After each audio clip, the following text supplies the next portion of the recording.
अस्सलाम वालेकुम बच्चों, आज हम लोग सबसे पहले डिस्कस करेंगे गाज़िस लॉ और फिर इसके बाद हम इसकी एप्लीकेशन डिस्कस करेंगे। तो सबसे पहले तवज्जो से सुने, हमारे पास गाज़िस लॉ क्या है। गाज़िस लॉ को समझने के लिए सबसे पहले आप ये डायग्राम देखें और ये मैथमेटिकल इक्वेशन देखें। बच्चों, ये हमारे पास एक क्लोज सरफेस है जिसके अंदर n नंबर ऑफ़ चार्जेस हैं। सपोज़ करें ये हमारे पास चार्ज Q1 है, ये Q2 है, Q3 है, Q4 है, Q5 है, so on n number of charges इस क्लोज सरफेस के अंदर इनक्लोज्ड हैं। उस सूरत में इस पूरी कर्व्ड सरफेस यानी कि क्लोज सरफेस में से इलेक्ट्रिक फ्लक्स क्या होगा। इलेक्ट्रिक फ्लक्स का फार्मूला हमारे पास होता है Q/ε0 के। अब पहले चार्ज की वजह से इलेक्ट्रिक फ्लक्स हमारे पास ये होगा Q1/ε0, दूसरे चार्ज की वजह से हमारे पास इलेक्ट्रिक फ्लक्स होगा Q2/ε0, so on. Last charge nth charge की वजह से हमारे पास इलेक्ट्रिक फ्लक्स होगा Qn/ε0। अब पूरी सरफेस में से तमाम चार्जेस की वजह से इलेक्ट्रिक फ्लक्स क्या होगा, तो आप इन तमाम इंडिविजुअल चार्जेस के फ्लक्स को आप लोगों ने सम अप करना है। तो ये हमारे पास टोटल इलेक्ट्रिक फ्लक्स हो जाएगा इस क्लोज सरफेस में से इन तमाम चार्जेस की वजह से। अब यहाँ पर एक बात याद रखें, ये ε0 क्या चीज़ है। ये तमाम टर्म में ε0 आ रहा है। ε0 परमिटिविटी या फ्री स्पेस होती है। ε0 जो है वो मतलब ये शो करता है कि इन चार्जेस और सरफेस के दरमियान में जो मीडियम है वो एक फ्री स्पेस है। बच्चों तवज्जो से देखें, यहाँ पर हमारे पास तमाम में ε0 सेम है, तो 1/ε0 को हमने यहाँ पर क्या ले लिया, कॉमन ले लिया। और हमारे पास बाकी जो ब्रैकेट के अंदर जो चार्जेस बचे Q1 + Q2 so on Qn तक, इन तमाम चार्जेस को हम लोगों ने यहाँ पर कैपिटल Q के सिंबल से रिप्रेजेंट किया है। इस तरह से जो हमारे पास टोटल इलेक्ट्रिक फ्लक्स होगा वो 1/ε0 टाइम्स ऑफ टोटल चार्ज के बराबर हो जाएगा। हाँ जी बच्चों, डेफिनेशन में यहाँ पर देखें, डेफिनेशन में वही बात लिखी हुई है जो कि आपको इक्वेशन के अंदर नज़र आ रही है। हाँ जी बच्चों, जैसा कि आपको इक्वेशन में नज़र आ रहा है, 1/ε0 times of total charge enclose by the close surface is equal to electric flux. इसी बात को यहाँ पर वर्डिंग में डिस्क्राइब किया गया है। The flux through any close surface is equal to 1/ε0 times of total charge enclose by the close surface. यानी कि किसी भी क्लोज सरफेस में से जो टोटल इलेक्ट्रिक फ्लक्स होगा, उस सरफेस के अंदर जो टोटल चार्ज इनक्लोज होगा उसका 1/ε0 टाइम्स होगा। तो ये बच्चों हमारे पास गाज़िस लॉ की डेफिनेशन है। गाज़िस लॉ बेसिकली इलेक्ट्रिक फ्लक्स को डिस्क्राइब करता है। तो यानी कि ये इलेक्ट्रिक फ्लक्स से मुतालिक हमारे पास गाज़िस लॉ है। हाँ जी बच्चों, अब हम इसकी एप्लीकेशंस की बात करेंगे। एप्लीकेशंस ऑफ गाज़िस लॉ में हमारे पास पहले नंबर पे है intensity of electric field inside a hollow charge sphere. तो बच्चों ऐसा है, हमने तमाम जितनी भी एप्लीकेशंस हैं तमाम में हमने एक ही चीज़ कॉमन है जो कि फाइंड आउट करनी है, जो कि इलेक्ट्रिक फील्ड इंटेंसिटी है। हमने तमाम एप्लीकेशन में इलेक्ट्रिक फील्ड इंटेंसिटी का फार्मूला बनाना है गाज़िस लॉ को इस्तेमाल करते हुए। क्योंकि ये गाज़िस लॉ की एप्लीकेशन है तो ज़ाहिर है गाज़िस लॉ को इस्तेमाल करते हुए हमने तमाम एप्लीकेशन के अंदर इलेक्ट्रिक फील्ड इंटेंसिटी का फार्मूला बनाना है। सबसे पहले हमारे पास यहाँ पर गौर से देखें इस डायग्राम को। बच्चों ये हमारे पास कोई मेटालिक सरफेस है, कोई सफ़ेयर की फॉर्म में एक सरफेस है। ये एक स्फेरिकल सरफेस है जो कि मेटल की है। इसके ऊपर पॉजिटिव चार्ज यूनिफॉर्मली डिस्ट्रीब्यूट है। अब इस एक्चुअल सरफेस के अंदर ये जो डॉटेड लाइन से आपको एक सरफेस नज़र आ रही है, ये एक इमेजिनरी सरफेस है। इस इमेजिनरी सरफेस को हम गाज़ियन सरफेस का नाम देते हैं। हमने इस गाज़ियन सरफेस को क्या करना है, हमने इस गाज़ियन सरफेस में से इलेक्ट्रिक फील्ड इंटेंसिटी को कैलकुलेट करना है। और ये बच्चों इलेक्ट्रिक फील्ड इंटेंसिटी हम लोग कैसे कैलकुलेट करेंगे, इसमें हम इस्तेमाल करेंगे गाज़िस लॉ को। तो बच्चों गाज़िस लॉ हमारे पास आपको पता है कि जैसे कि हमने वहाँ पर पढ़ा, गाज़िस लॉ जो है वो टोटल चार्ज जो किसी क्लोज सरफेस के अंदर इनक्लोज होगा उसका 1/ε0 टाइम्स को कहते हैं। तो यहाँ पर देखें हमारे पास वही टोटल चार्ज का 1/ε0 टाइम जो है वो टोटल इलेक्ट्रिक फ्लक्स होगा। अब यहाँ पर अगर आप गौर से देखें कि चार्ज की वैल्यू हमने यहाँ पर 0 पुट की है। अब आपके जहन में ये सवाल होगा कि चार्ज को हमने 0 क्यों पुट किया है, जबकि पॉजिटिव चार्ज तो यहाँ पर यूनिफॉर्मली डिस्ट्रीब्यूट है।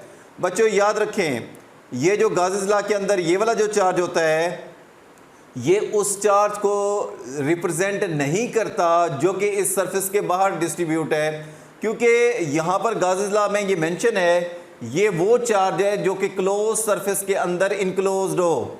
ये चार्ज क्यू वो होगा, गाजेस लॉ के अंदर ये जो चार्ज क्यू है ये वो चार्ज है जो किसी क्लोज सरफेस के अंदर इनक्लोज्ड हो।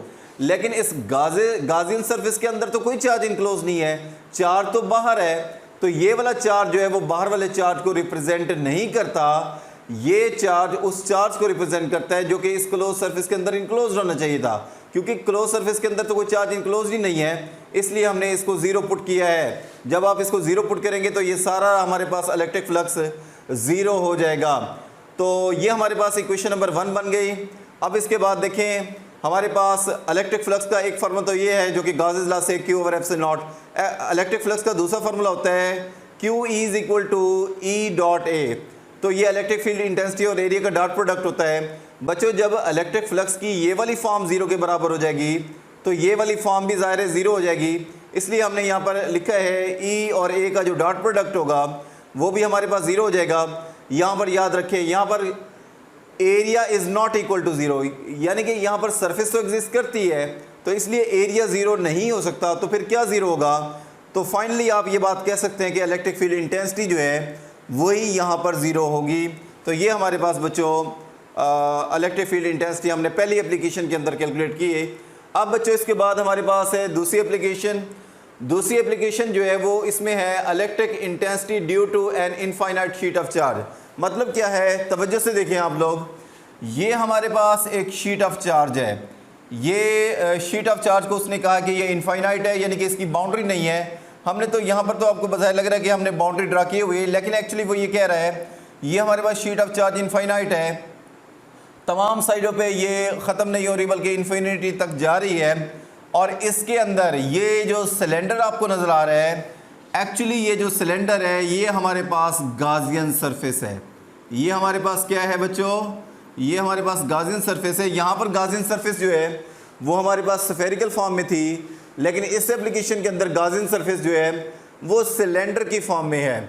हमने इस पूरी गाजियन सरफेस में से जो कि सिलेंडर है, इसमें से इलेक्ट्रिक फील्ड इंटेंसिटी को कैलकुलेट करना है। हाँ जी बच्चों, कैसे कैलकुलेट करेंगे? तवज्जो से देखें, हमारे पास ज़ाहिर है इलेक्ट्रिक फ्लक्स इन दो एंड फेसेस की वजह से भी होगा और इस कर्व्ड सरफेस की वजह से भी होगा। तो हम सबसे पहले इसकी ज्योमेट्री की तरफ जाते हैं। ज्योमेट्री में से किस तरह से कैलकुलेट करेंगे? आप एक बात याद रखें, ये जो इलेक्ट्रिक फ्लक्स होता है ये E और A का डॉट प्रोडक्ट होता है। डॉट प्रोडक्ट का मतलब ये होता है इलेक्ट्रिक फ्लक्स तब मैक्सिमम होगा जब ये दोनों क्वांटिटीज़, ये दोनों वेक्टर जो है वो एक दूसरे के पैरेलल हों। आपको पता है कि इलेक्ट्रिक फ्लक्स जो है वो E और A का डॉट प्रोडक्ट होता है। देखें, डॉट प्रोडक्ट भी दो वेक्टर की मल्टीप्लिकेशन होती है बच्चों, क्रॉस प्रोडक्ट भी दो वेक्टर की मल्टीप्लिकेशन होती है। डॉट प्रोडक्ट उन दो वेक्टर्स की मल्टीप्लिकेशन होती है जिनको आप पैरेलल लेना चाह रहे हो, और क्रॉस प्रोडक्ट उन दो वेक्टर्स की मल्टीप्लिकेशन होती है जिनको आप एक दूसरे के परपेंडिकुलर लेना चाह रहे हो। तो डॉट प्रोडक्ट का मतलब ये है कि ये फ्लक्स, यानी कि ये E और A का डॉट प्रोडक्ट जो है या फ्लक्स जो है ये तभी मैक्सिमम होगा जब E और A दोनों ही एक दूसरे के पैरेलल होंगे। अब आप देखिए कि कहाँ कहाँ ये जो पूरी गाजियन सरफेस है यहाँ पर कहाँ कहाँ पर ये दोनों ही पैरेलल हैं। तो बच्चों आप यहाँ पर तवज्जो से देखें कि ये जो दो एंड फेसेस हैं, इसमें इस एंड फेस पे देखें E और A पैरेलल है, उस एंड फेस पे देखें E और A पैरेलल है। लेकिन ये जो पूरी सिलेंडर की कर्व्ड सरफेस है इसमें एरिया की डायरेक्शन और इलेक्ट्रिक फील्ड इंटेंसिटी एक दूसरे के परपेंडिकुलर है। ज़ाहिर है पूरी कर्व सरफेस की वजह से इलेक्ट्रिक फ्लक्स ज़ीरो होगा, और ये जो दो एंड फेसेस है मैक्सिमम फ्लक्स जो है वो इन्हीं की वजह से होगा। और ये याद रखें कि एरिया की डायरेक्शन हमेशा सरफेस के नॉर्मल में यानी कि परपेंडिकुलर में ली जाती है। अब देखें ज्योमेट्री से हमने टोटल इलेक्ट्रिक फ्लक्स कैसे कैलकुलेट करेंगे? टोटल इलेक्ट्रिक फ्लक्स बराबर है electric flux due to end faces, यानी कि दो एंड फेसेस की वजह से electric flux, plus electric flux due to curved surface, यानी कि पूरी कर्व्ड सरफेस की वजह से इलेक्ट्रिक फ्लक्स। अब बच्चों ऐसा है, दो एंड फेसेस, इस एंड फेस की वजह से EA होगा, इस एंड फेस की वजह से भी EA होगा। ये हमने EA प्लस EA पुट कर दिया। और बच्चों ये जो पूरी कर्व्ड सरफेस है जिसमें E और A परपेंडिकुलर हैं, तो यहाँ पर फ्लक्स ज़ीरो होगा, तो ये हमने ज़ीरो पुट कर दिया। तो टोटल इलेक्ट्रिक फ्लक्स इस पूरी सरफेस की वजह से 2 टाइम्स EA के बराबर होगा। ये जो इलेक्ट्रिक फ्लक्स की हमारे पास इक्वेशन आई है ये इसकी ज्योमेट्री से आई है। अब गाजेस लॉ जो है वो क्या है? गाजेस लॉ वही है जो हमने यहाँ पर डिस्क्राइब किया था। तो total electric flux is equal to 1/ε0 times of total charge enclosed by the close surface. तो उसी फार्मूले को हमने यहाँ पर यूज़ किया है। यहाँ पर बच्चों ये जो चार्ज है ये चार्ज डेंसिटी इंटू एरिया के बराबर है। चार्ज जो है वो बराबर होता है चार्ज डेंसिटी इंटू एरिया के। याद रखें चार्ज डेंसिटी बराबर होती है actually charge per unit area के। चार्ज डेंसिटी बराबर होती है चार्ज पर यूनिट एरिया के। इस तरह से चार्ज बराबर हो जाएगा चार्ज डेंसिटी इंटू एरिया के। तो इस तरह से हमारे पास चार्ज जो है वो चार्ज डेंसिटी इंटू एरिया के बराबर होगा। हमने क्यू की जगह charge density into area put किया है। ये जो सिग्मा का सिंबल है ये बच्चों यहाँ पर चार्ज डेंसिटी को रिप्रेजेंट करता है, तो ये हमने यहाँ पर पुट कर दिया। अब इलेक्ट्रिक फ्लक्स का एक फार्मूला तो ज्योमेट्री से बना और दूसरा फार्मूला गाउस लॉ से बना। इन दोनों को हम लोगों ने कंपेयर करना है। कंपेयर करने से हमारे पास फार्मूला जो है वो इस शक्ल में आ जाएगा और ये फार्मूला हमारे पास बच्चों ये बनेगा। हमारे पास यहाँ पर ये इक्वेशन बन जाएगी। कंपेयर करने के बाद एरिया दोनों साइडों पे कैंसिल हो जाएगा। एरिया के कैंसिल होने के बाद रिमेनिंग टर्म में से ये जो 2 है ये दूसरी साइड में डिवाइड हो जाएगा। बच्चों ये इलेक्ट्रिक फील्ड इंटेंसिटी की मैग्नीट्यूड का फार्मूला हमारे पास बन गया। अब हम इसको वेक्टर फॉर्म में कैसे रिप्रेजेंट करेंगे, हमेशा याद रखें किसी भी मैग्नीट्यूड को, जैसे ये मैग्नीट्यूड है, किसी भी मैग्नीट्यूड को अगर आप यूनिट वेक्टर से मल्टीप्लाई करें तो ये जो प्रोडक्ट होगा ये वेक्टर ई के बराबर हो जाएगा। ये किसके बराबर हो जाएगा? वेक्टर ई के बराबर हो जाएगा। और ये हमारे पास इलेक्ट्रिक फील्ड इंटेंसिटी का जो है वो वेक्टर बन जाएगा। बहुत शुक्रिया।